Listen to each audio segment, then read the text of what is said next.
variation at different times. So that's what we're going to do all week, okay? When you go to units, that's when it'll change up a lot. So the forwards, you'll have a chance to work in this set piece with different players and getting used to each other. Backs will also do the same. So that's where we'll go. There's a number of things you're trying to achieve. Probably first and foremost, you want to stimulate the guys in a different environment, and you want to stretch them. So you take them to a new environment, one that's challenging in different ways, particularly from a strength and conditioning perspective. Exposing them to different stressors in terms of heat, different times of day to train, and see how they handle that. The other benefits would be just the group to get away and having to spend a little bit more time together, rather than just pack their bags at the end of the day and go home to the family. First port of calls a meeting around 8 o'clock in the morning. The coaches will be up around 6:45, just tidying up some details. The players would go out for what we would call an install session, just get through some light practice work to prep our session for the afternoon. From there, the players would work into some unit sessions after breakfast. Then they have strength and conditioning or speed work after lunch, and then around 5:36 we'll take them out again and work them hard in terms of their rugby preparation. So we're now in week 6, and we're familiar with these surroundings in Browns, and we come back here year on year because it provides everything that we need. A little bit like at the Kingspan, we have the gym, the pitch, the meeting rooms all within walking distance, so logistically it makes for planning the sessions a lot easier. The big thing is the heat, and the body adapts quicker in heat in terms of that we get greater force production when we're measuring the force outputs through GPS, and even here within the gym environment as well, when we use the force transducers to measure their speed strength and strength speed, and we often find that with the heat you're getting greater force production there. And cardiovascularly, we're looking at our metabolic conditioning. You're going to get greater adaptation because it's another stress placed on the body. The times of days that we train and how we undulate are high, low and medium intensity sessions through the day.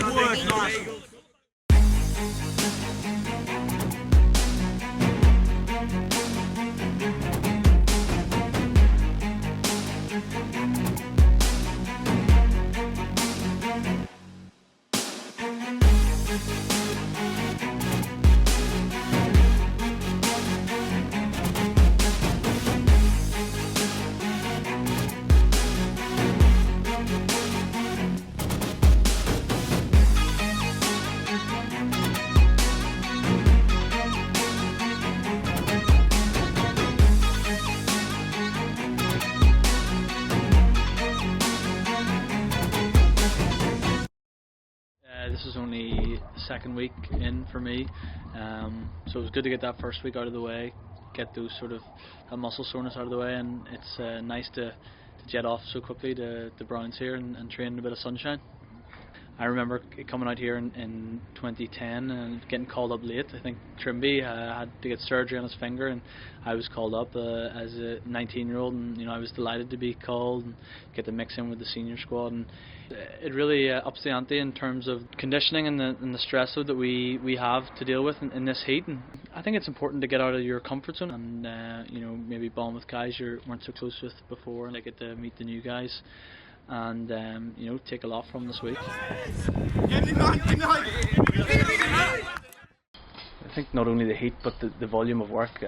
Obviously camp gives us an opportunity to do as much as is possible, so there's a lot of our interventions is beyond the maintenance. It's about recovery and preparation for, so it's really dealing with a lot of fatigue and achy sore bodies.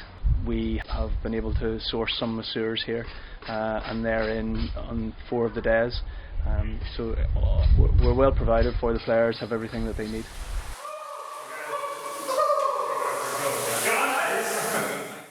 because we're in camp now this week, it's a bit different than when you're at home. Obviously the guys have 2 pitch sessions a day, but when we come over here to camp, we've got 3 pitch sessions a day, so the volume of work that they're doing obviously increases. What we want to do each session is manipulate what the output is. So say for example, if we're doing high speed running one day, or like a lot of fast movement from the guys one day, then the next day we'll look at acceleration, deceleration work, and then the next day we'll look at contact work, so that we're allowing the body to recover from session to session or day by day. As we're training in heat, we want to see the physiological adaptation with the heart and how it adapts to the heat and the pressures that it puts on the body. When we brought out here, we expected to see heart rates increase very, very rapidly, but the time in red zones in sort of the same similar drills that we're getting back home to increase rapidly, but it hasn't been the case. So it seems like the boys are adapting and training pretty well, and they're progressing through pre-season well, and hopefully in the games come next week.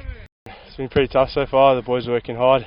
It's obviously pretty difficult in these conditions, but we've come here to put ourselves under a bit of pressure and test ourselves in these stressing environments, so it's been pretty good so far.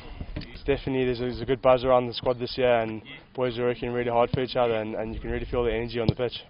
They're all really good players, and they all each bring something unique to the side, so like I said, it's nice to have that bit of extra energy coming in from the new guys, and it really spurs everyone else on. Been excellent really, 6 weeks into it. The boys have worked extremely hard. We've got a full kit and caboodle now in terms of our playing group, so it's been good. Sometimes you can get carried away with how good your pre-season's been, but it all comes down to the first match, the first friendly, and that's just around the corner. So hopefully what we've done is going to serve us well.